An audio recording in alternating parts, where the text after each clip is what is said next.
уралдаанд ардын боловсролын тэргүүний ажилтан магистр нэргүй агштгаар удирдуулан сурагч Балтан Доржийн сайхан хулан ундрмаа сайн баяр нямлан ламсран анх зээгсэн бүрэлдэхүүнтэйгээр оролцож байна.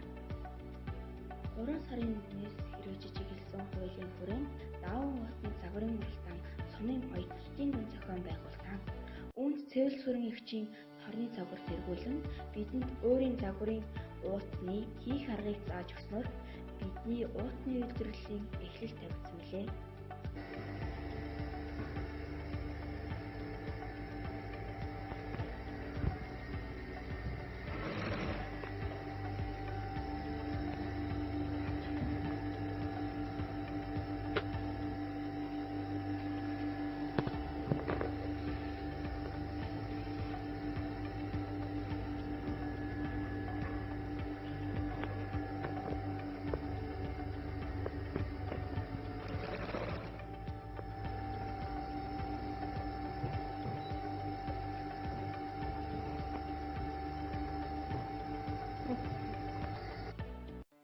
Одоогоор бид цэвэр сүрэн эгчийн зааж өгсний дагуу өөрсдийн тороо үйлдвэрлэн сум орон нутагтаа нийлүүлж эхлээд байна.